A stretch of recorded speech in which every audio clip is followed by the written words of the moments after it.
distinguished host, excellencies, esteemed colleagues, ladies and gentlemen.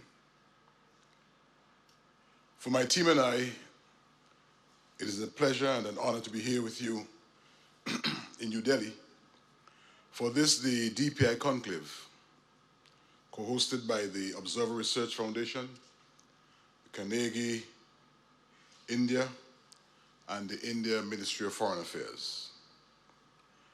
I bring you warm greetings on behalf of the government and people of Antigua and Barbuda, along with our gratitude to our generous hosts for the opportunity to be part of this very important dialogue. We gather today at a time when the transformative power of digital public infrastructure and artificial intelligence are shaping the way nations deliver services, drive economic growth, and plan for a sustainable future. AI's diverse applications, from healthcare and education to disaster prevention and strategic planning, bear immense potential to reduce inequalities, enhance efficiency, and open new avenues of opportunity for all. Yet, for many small island developing states, such as my country, Antigua and Barbuda, and indeed the wider Caribbean, harnessing the promise of AI and DPI remain a challenge. Our communities face overlapping concerns. And these concerns include limited financial resources, scarcity of skills and training, and economies of scale. Where limited financial resources are concerned, the cost of advanced AI solutions and associated infrastructural investments can be prohibitive for small countries. And as for scarcity of skills and training, building local AI and DPI expertise, particularly in specialized data science and software engineering, require programs and mentorship that are short in supply in our region. Excuse. As for economies of scale, with relatively small populations, it is difficult to attract large-scale investments in AI-enabled industries, which make the per capita cost of such technologies cost prohibitive. Despite these constraints, however, our countries are determined not to be left behind. We recognize that AI and DPI, when planned and deployed responsibly, can foster inclusive growth, strengthen critical public services, and boost resilience against existential threats such as climate change and rising sea levels, challenges we acutely face in the Caribbean. Mr. Chairman, as you know, critical to the success of AI and DPI initiatives is bridging the digital divide. Technology serves as a force multiplier only when accessible, affordable, and user-friendly for all, and I repeat, all segments of society. Therefore, it's incumbent upon governments to ensure that public education and capacity building programs empower citizens from urban centers to rural communities, so that they too can benefit from emerging digital tools. Without deliberate and planned efforts to promote digital literacy and inclusive practices, advanced technologies risk deepening the existing inequalities rather than alleviating them. That is why we place very high regard on India's expertise and experience with large-scale digital identity platforms and mobile-based services. The Indian experience offers valuable lessons on just how to deliver broad-based connectivity and public service outreach. We in Antigua Barbuda, we seek to learn from these examples and adapt them to our own unique circumstances, ensuring that no one is left behind in this digital era. The potential of AI to transform industries and public services is immense, but so too is the responsibility to align these innovations with the UN Sustainable Development Goals. For small island nations such as mine, adopting a people-centered ethical approach to AI is absolutely paramount. We are already vulnerable to climate change, public health challenges, and external economic shocks. Therefore, ensuring that AI-driven policies are equitable, transparent, and mindful of our environment is a matter not just of technological preference, but of national and regional survival. This is where partnership and collaboration becomes vital. Antigua and Barbuda envisions deeper engagement with friendly nations, leading technology institutions and like-minded partners who share our common and inclusive ethical innovation. Indeed, in a broader sphere of South-South cooperation, our collaboration with India stands out as a great opportunity.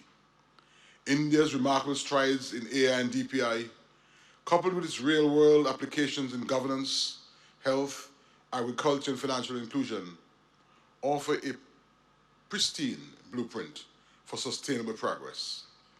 Therefore, Mr. Chairman, colleagues, today I would like to propose 2 concrete steps toward a lasting and impactful partnership between Antigua Barbuda, the wider Caribbean, and India.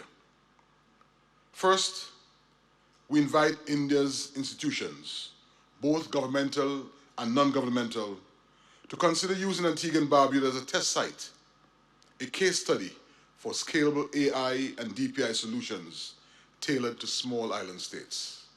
Specifically, we hope to achieve 3 things. 1, public service delivery. That is, from start, smart healthcare tools to more streamlined public administration services so that our citizens can benefit directly from digital innovation. And secondly, climate adaptation and disaster management, where AI-driven analytics and early warning systems enabling us to predict and respond more effectively to climate change and climate-related emergencies, particularly hurricanes, flooding, and coastal erosion.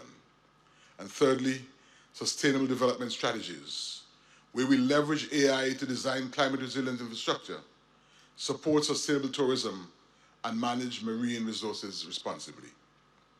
My second proposal is this, that we invite India's technology leaders and academic institutions to produce a detailed study outlining just how India's technological expertise can best be transferred to Antigua and Barbuda, and by extension, to the wider Caribbean.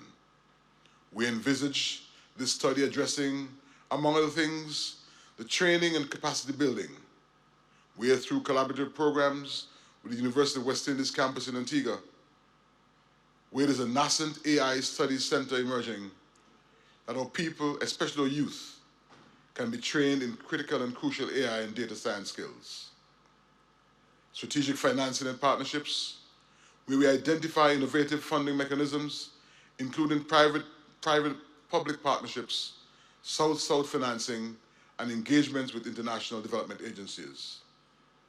Mr. Chairman, distinguished colleagues, we will be delighted to invite private sector participation from Indian technology firms in both of these proposals. Your expertise, innovation, and investment could significantly strengthen and accelerate these initiatives, ensuring that solutions are adapted, scalable, and beneficial to our citizens on the ground as well as to yourselves. Such a partnership, I suggest, would serve as a powerful example of South-South cooperation, an alliance that can revitalize trust and progress at a time when global collaboration is facing disruptions and geopolitical challenges. By coming together in a spirit of mutual respect, shared vision, and practical action, we can show the world that the nations of the Global South need not wait for external interventions to champion our own futures. Ladies and gentlemen, in an era of remarkable technological advances, the true measure of progress will be just how inclusive and ethically it is shared. For Antigua and Barbuda, AI and DPI represent a lifeline, creating pathways for economic opportunity, strengthening social services, while at the same time enhancing our capacity to withstand the forces of climate change. I would personally be delighted. My country joins me in this delight in appointing an appropriate person from Antigua and Barbuda to participate in a working group of representatives from the Observer Research Foundation, Carnegie India, and the India Ministry of External Affairs to turn these proposals I've just outlined into concrete action steps. By working together through pilot projects, capacity building programs, and co-created solutions, we can transform our concerns about being left behind into renewed hope, into productive collaboration and a resilient future for all our people. Just like we dominate the world of cricket, we can synergize our efforts to make the Global South a global power. And I want to extend our profound gratitude to the organizers of this conclave for providing a platform where our voice can be heard. A small nation, better known in India as the home of Vivian Richards, the greatest cricketer to have ever lived.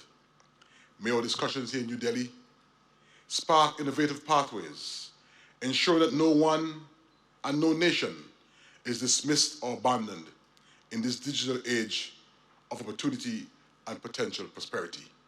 God bless, and I thank you.